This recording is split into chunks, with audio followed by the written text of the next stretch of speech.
ꯃꯌꯥꯝ ꯑꯩꯒꯤ ꯈꯨꯠꯀꯤ ꯇꯦꯂꯦꯟꯁꯤ ꯌꯦꯡꯕ꯭ꯔꯥ?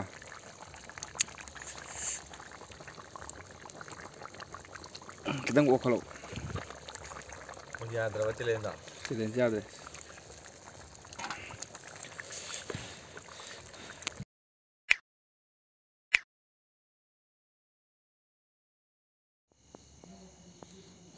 ꯁꯤꯗꯤ ꯁꯥ ꯃꯔꯤꯁꯤꯅ ꯁꯟ ꯈꯔ ꯆꯥꯒꯦꯅ ꯔꯦꯗꯤ ꯇꯧꯔꯤ. ꯃꯩ ꯍꯧꯒꯠꯀꯦ ꯍꯧꯖꯤꯛ. ꯍꯧꯔꯦ ꯃꯩ ꯊꯥꯒꯠꯄ.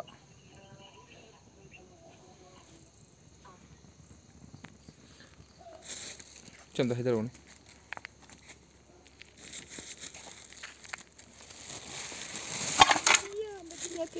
ꯌꯥꯝꯕꯗꯤ ꯅꯠꯇꯦꯗ. ꯕꯦꯠꯇ ꯀꯨꯀꯤꯁ ꯈꯔ ꯕꯤꯁꯀꯨꯠ ꯈꯔ ꯄꯣꯛꯈꯥꯏ ꯍꯥꯏꯕꯗ ꯅꯦꯛꯈꯥꯏ ꯍꯥꯏꯕꯗ ꯀꯩꯅꯣ ꯑꯗꯨꯒ ꯁꯦꯂꯦꯕ꯭ꯔꯦꯠ ꯑꯝꯇ ꯇꯧꯒꯦ. ꯌꯥꯝꯗ꯭ꯔꯗꯤ ꯏꯕꯥꯅꯤ ꯈꯛꯇꯅꯤꯗ ꯀꯦꯖꯤ 1.5 ꯈꯔꯗꯤ ꯂꯦꯝꯗꯧ ꯃꯥꯜꯂꯦ.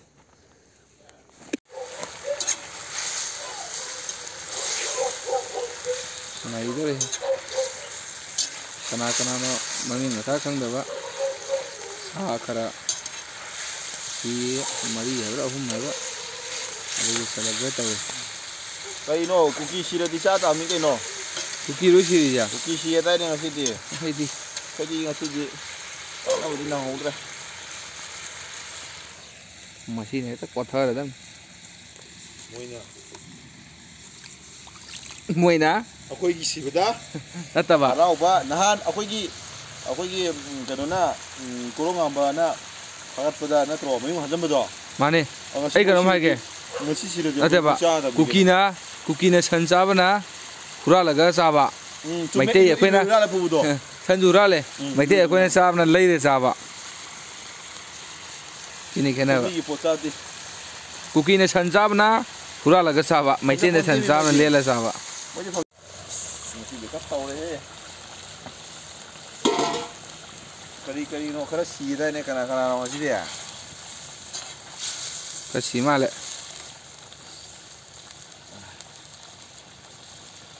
ꯑꯆꯥꯄꯣꯠꯇ ꯀꯔꯤꯕ? Cookies. Coconut cookies. Coconut cookies. Referee ꯍꯥꯏꯕ꯭ꯔꯥ ꯀꯩꯅꯣ ꯂꯦꯞꯄꯦ ꯍꯥꯏꯕ꯭ꯔꯥ? ꯌꯥꯝꯗꯦ.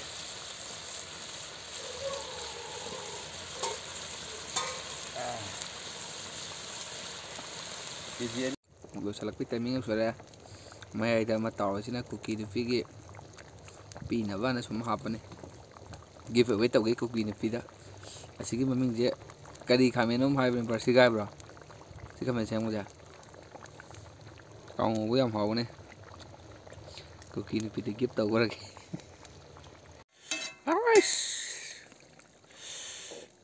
ꯀꯣꯀꯣꯅꯠ ꯀꯨꯀꯤꯁꯀꯤ ꯑꯍꯥꯟꯕꯗ ꯒꯤꯐ ꯑꯋꯦ ꯇꯧꯅꯕ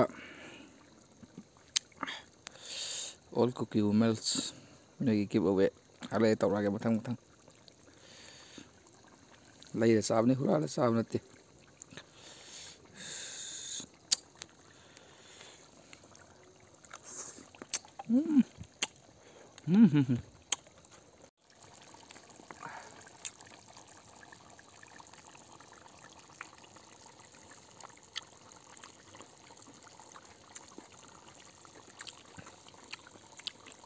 ꯃꯣꯏꯁꯦ ꯅꯨꯡꯇꯤꯒꯤ ꯁꯤꯔꯗꯤ ꯄꯩꯁꯥ ꯄꯥꯏꯔꯣꯏꯅꯦ. ꯄꯥꯏꯒꯗ꯭ꯔꯥ?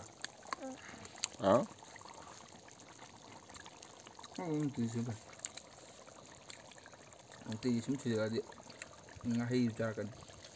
ꯈꯔ ꯃꯩꯈꯨꯁꯤꯗꯤ ꯀꯨꯀꯤꯁꯤꯡ ꯆꯪ ꯃꯥꯜꯂꯦ.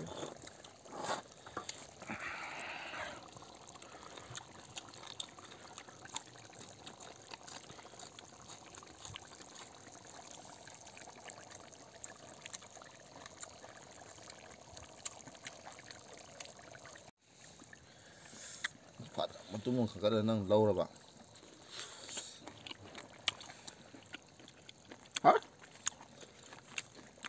ꯆꯥꯝꯃꯔꯤ ꯌꯥꯡꯈꯩ ꯀꯦꯖꯤꯗ ꯍꯨꯔꯥꯜꯂ ꯆꯥꯕꯗꯤ ꯍꯥꯎꯔꯝꯃꯣꯏꯗ.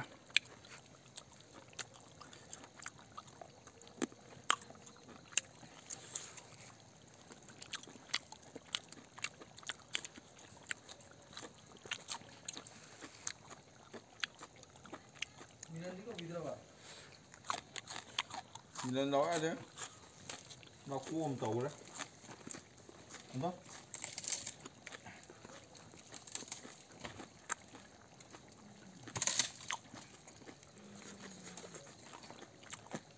Sao là bỏ? Cái lùi đấy ra. Nó mai mà.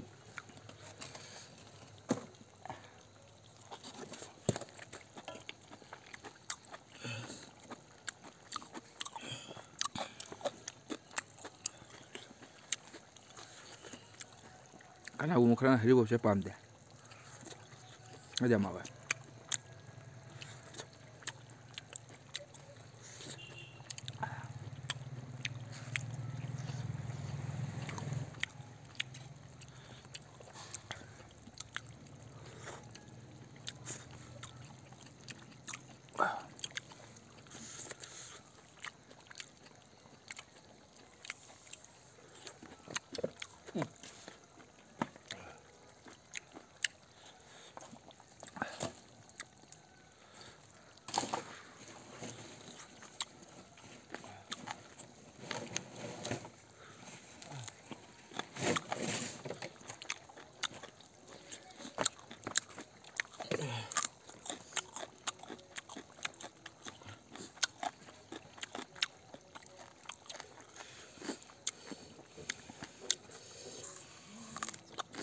Sih ngayom bam, sayom bam.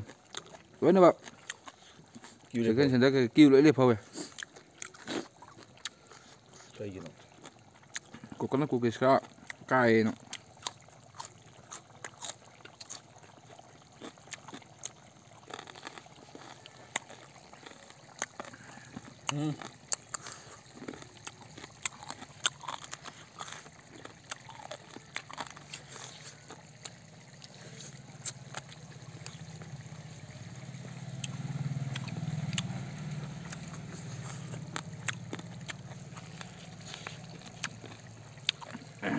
Giveaway mà tăng rồi.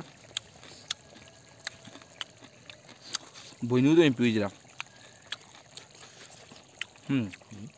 Bồi núi đó.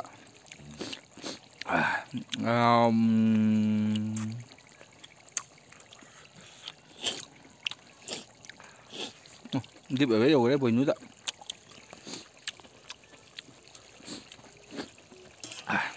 Lên. Lâu.